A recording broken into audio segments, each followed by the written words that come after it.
So a little while ago, I spent 4 years in school learning Mandarin Chinese. My friends who also took the class still weren't near fluent, and taking a 4-year course in school, when you could have reached the same skill level in 6 months on your own, well, it's pretty easy to tell which is the better option. We're dealing with two very different questions here, and it's easy to get them confused because they overlap in a dynamic way. One question is, what is and what is not a good method of learning a language? And the second question is, what are you willing to do? I completely agree that it's possible to learn more sitting at home alone in your own apartment with no teacher, just working with your computer and some textbooks. It's possible to learn more in 6 months alone in your apartment than you would learn in 2 years or even 4 years in a university program, especially with the Chinese language. It's possible. But are you willing to do it?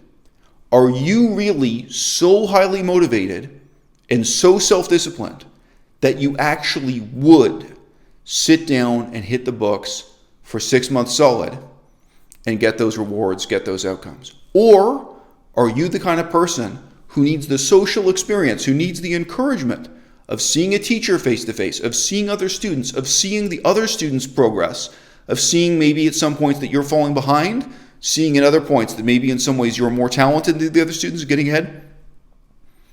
That may motivate you. That may be, in an indirect way, what compels you forward in learning Chinese or whatever language you're studying, even though the methods being used in the classroom may be horrendously inefficient. You may learn far less than some other person would who was willing to just sit at home with their computer and the textbooks and work unbelievably hard for 6 months with no teacher, with no colleagues, with no encouragement. Pimsleur. Pimsleur is hands down one of the most efficient ways to learn a language. It is laugh out loud hilarious that this guy has just slammed and insulted Rosetta Stone as a terrible way to learn Chinese. And he's now praising Pimsleur as one of the best ways to learn Chinese in the world. No, my dude. Look, I've used Pimsleur for Chinese, so I can say this with direct experience. For the Chinese language specifically, Pimsleur is the worst method on the planet. And that is because of the unique and uniquely awful relationship between the written form and the spoken form with Chinese, and because of all of the distinctions that you really can't make by ear alone as a native speaker of English learning Chinese. Pimsleur may work well for you if you're learning German. It may work well for you if you're learning Italian. Those are the languages it was developed for, that the scientists who founded the company worked on, mostly teaching French, Italian, German, these European languages, okay? When you get into Chinese, Japanese, Thai, Cambodian, even a difficult language like Ojibwe or Cree, no. The Pimsleur method isn't just poor, it's laugh out loud, hilariously awful for teaching or learning Chinese. And that's why the methods used by the US Diplomatic Corps, the US military, etc., do not resemble Pimsleur. However, if you look at the differences and similarities between Pimsleur and Rosetta Stone, it's kind of hilarious that he just insulted Rosetta Stone and then turns around and praises Pimsleur. But if you love the Pimsleur method, if you are obsessed with, if you're passionate about listening to these audio tapes from Pimsleur again and again and again, and you manage to learn Chinese the way, if this is what you are motivated to do, if this is what you're willing to do, then I can't knock it, because however inefficient and however deeply flawed it may be, eventually, with enough passion and enough repetition, you will get results. à-bas-le-ciel. à-bas-le-ciel is a company that creates and publishes foreign language courses. They are highly regarded by many experienced language learners. I am not here to say that à-bas-le-ciel is a terrible way to learn a language. It's a mainstream corporate language education product.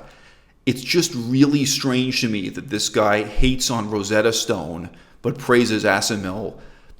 Basically, what you get with à-bas-le-ciel is the same as what you're going to get with any language textbook from any university. They're mainstream methods. There's absolutely nothing special about it.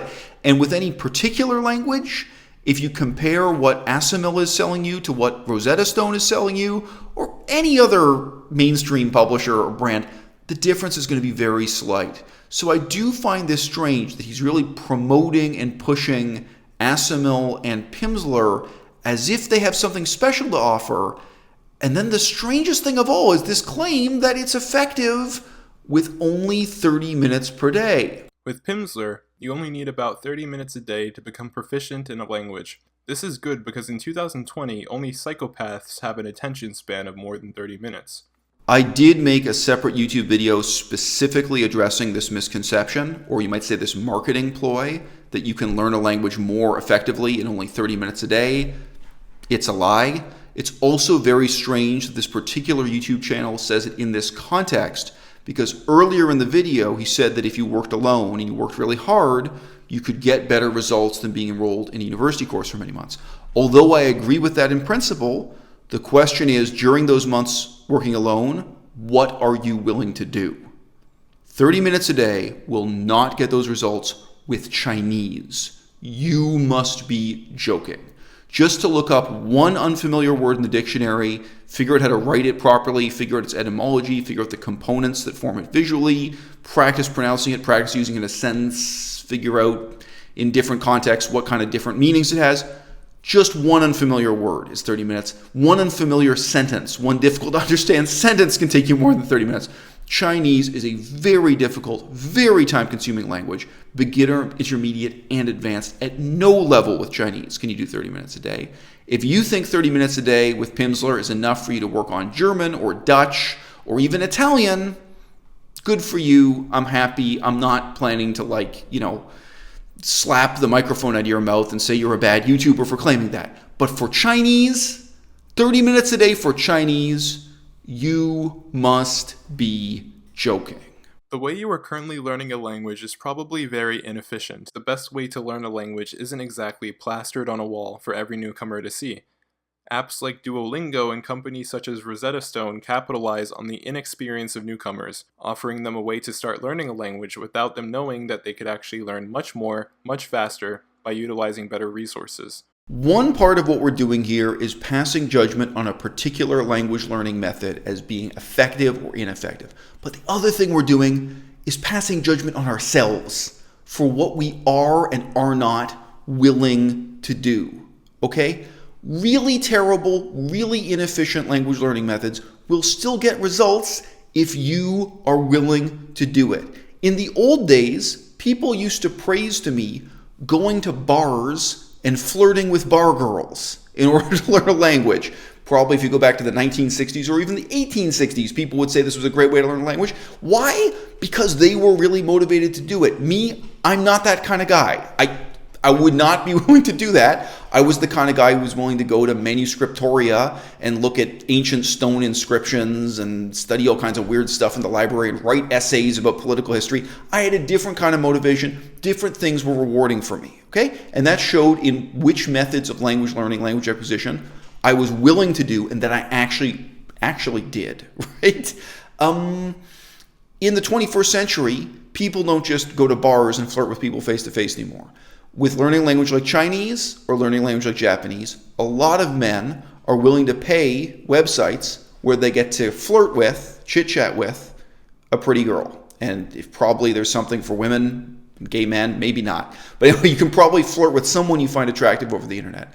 I heard someone praising this method on YouTube and saying that what he did was he would record these languages. So he didn't just have the conversation once. He would have the conversation, he would record it, then later he would play it back, he would write out the vocabulary, he would take notes on the mistakes he made, right?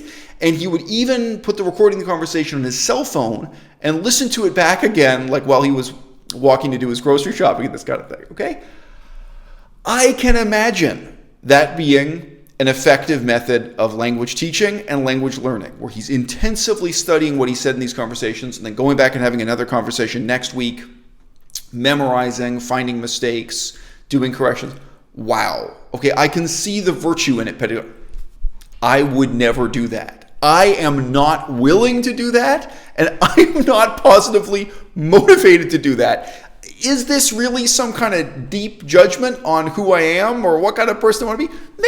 Maybe it's shallow. But even if it's shallow, it's a very real pragmatic importance. If you meet someone who really has the motivation to just memorize a list of words, the vocabulary list at the back of the textbook, an incredibly boring, repetitive, kind of drudgery-based method of language learning, that's going to get results, right? So I wouldn't discourage that person. I wouldn't say, oh, no, stop memorizing the list of words at the back of the textbook when you could be spending your time chit-chatting with girls you pay to flirt with you over the internet.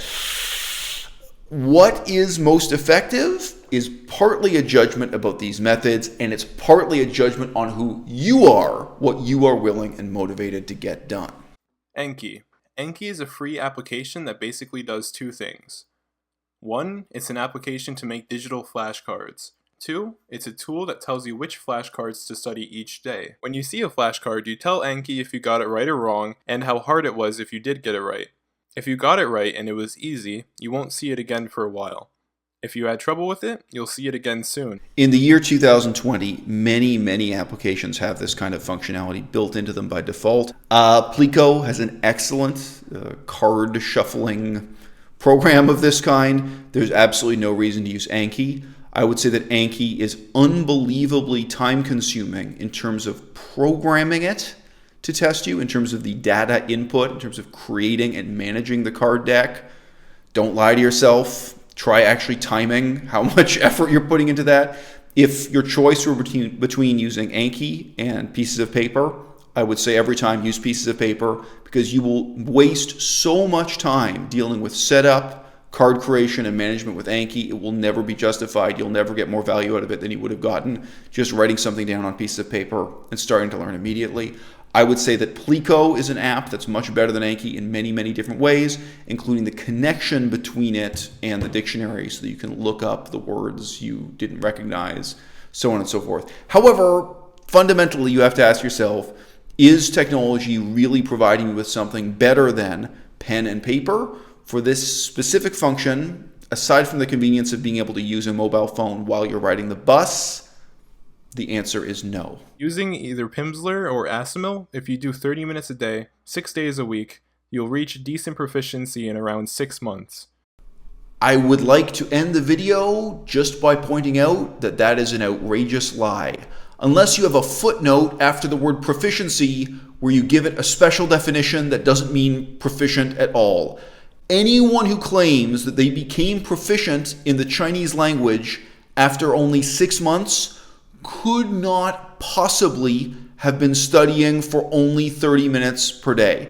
If you were taken prisoner during World War II for 6 months, and you spent those 6 months in a prison cell all day, every day, practicing speaking fluent Chinese with all the other people who are in prison with you, and maybe with a chalkboard and a piece of chalk writing out exercises, like you were the only white English-speaking person in a prison where every other member of the prison, let's say everyone else in the prison is also a language teacher and an intellectual, and they want to help you learn, okay? It's a very unusual prison.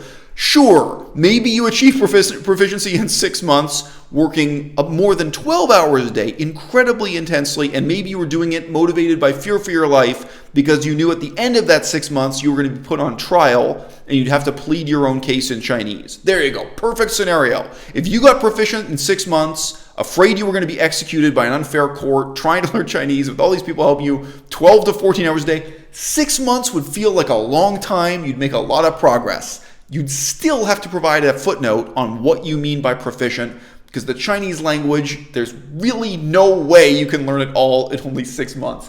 I learned a new word a couple of days ago, a single syllable verb that means to help someone along by lifting them with one arm. So like lifting someone up with just one arm and helping them along. And this is one syllable, a special word in Chinese. The depth and variety of vocabulary, the way in which idiom and sentence patterns unexpectedly completely change the meaning of what you think you understand when you're looking at the page. Chinese doesn't take 6 months, and it doesn't take 6 years. It takes like 60 years. So just gotta say, this YouTuber is being 100% dishonest with you, and I don't know why. I don't know what his definition of proficiency is, and even if something like this could be claimed for casually learning Italian for 30 minutes a day, with Chinese, Absolutely no chance. Don't kid yourself, and don't reward YouTubers who say flattering things to kid you. What makes the whole world go round in the 21st century seems to be newspaper articles and YouTube videos that provide you with good excuses for your bad habits. One of those bad habits is being lazy, fatuous, self-indulgent, and self-important. There are probably a lot of people who want to think that 30 minutes a day listening to Pimsleur audio tapes is enough, and they're probably very happy to hear this message. And unfortunately, it's wrong, wrong, wrong.